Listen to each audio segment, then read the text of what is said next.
Not that long ago, many outside our industry still saw video as this, old-fashioned VHS cassettes, and hadn't fully grasped the extent of video's influence in the changing world of the audiovisual market.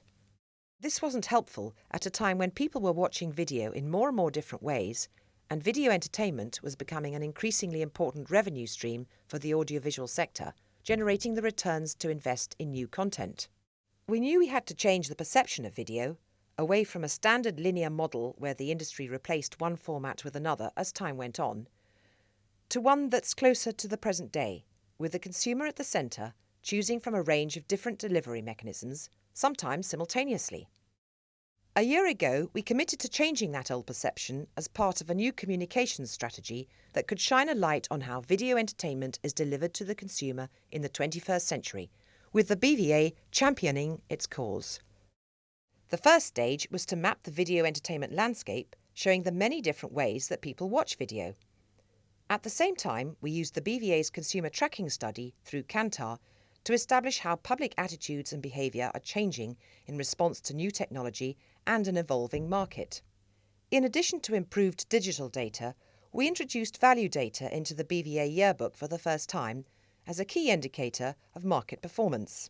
I think in the last couple of years there was no real authoritative voice that journalists could go to talk about the changing developments in the video entertainment industry and the digital environment and how consumers were accessing things in a different way. And what I think that we've been able to do over the last 6 months is become that authoritative voice. And we've done that by collating the evidence, both the economic and the consumer evidence and research that we can really take to the journalists and the media to be able to become that authoritative voice. It's one thing to have redefined the sector, it's another to define just how important that sector is. By June, we were able to do that when we launched the report More Than a Support Act. This study by Oxford Economics put video at the hub of a converging industry and gave the BVA the evidence to respond to a narrative of falling DVD sales by presenting the wider view of video entertainment within a changing environment. Well, I think it's no exaggeration to say that video revenues are the difference between us being able to make the TV dramas that we make and the movies that we make and not being able to make them. They now represent that crucial piece in a jigsaw puzzle that fills the growing gap that there is between broadcaster license fees and actual costs of production. In this day and age, I don't think any of our drama content would be made at all without video estimates. It's as simple as that.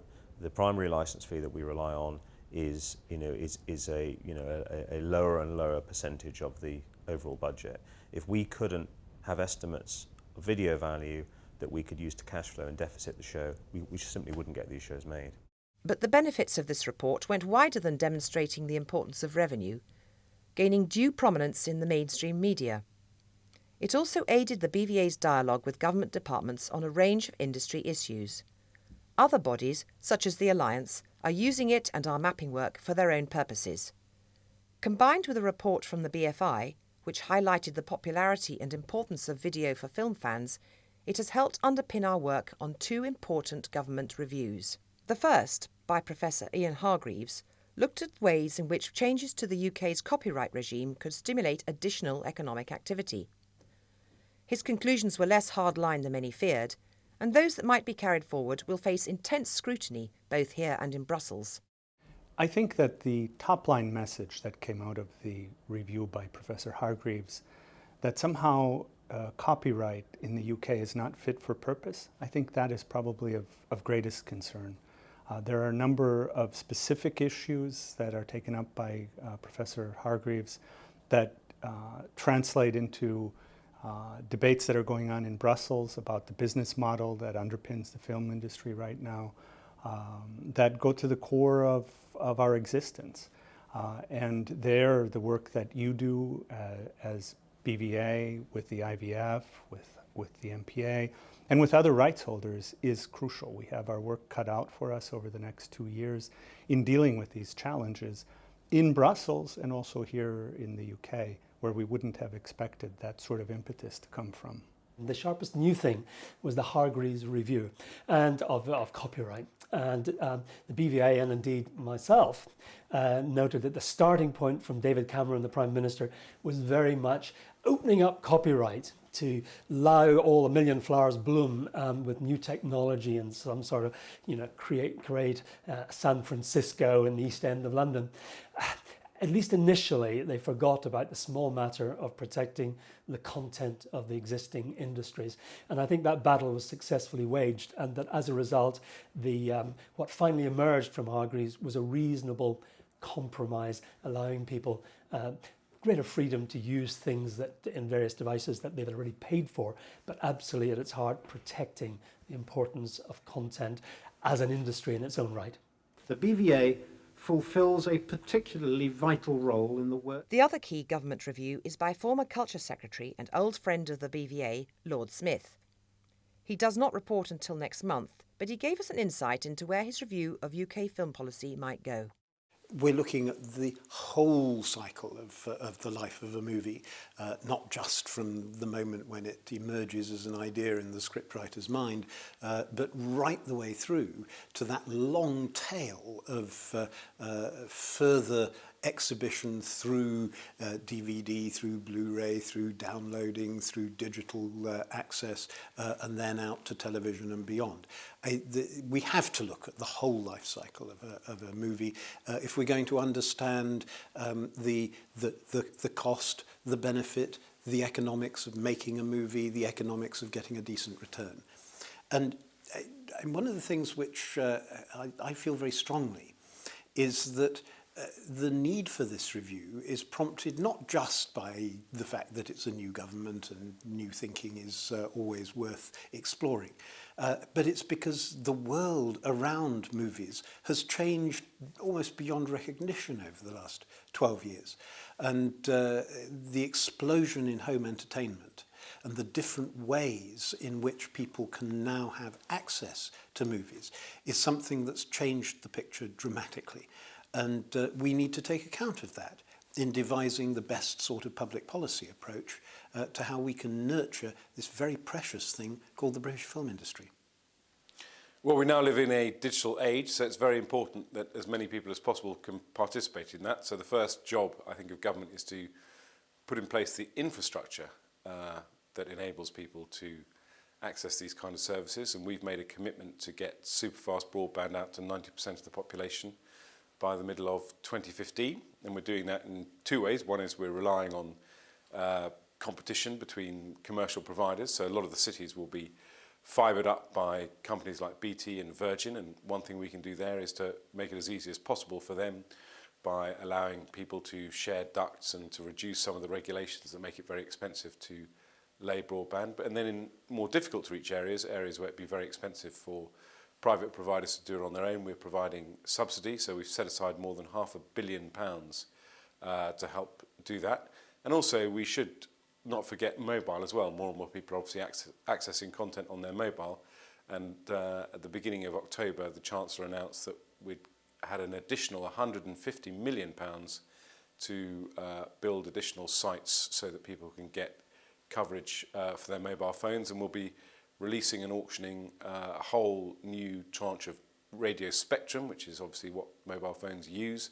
So that's going to make a huge difference as well. So that's part one, putting in place the infrastructure. Then part two is to protect legitimate content owners from having their content ripped off by pirates. So we're implementing the Digital Economy Act. We'll be publishing the initial obligations code next year, and we're working with industry. We're working with the ISPs and with content owners to get agreement on how we can make it easier for people to find legitimate sites.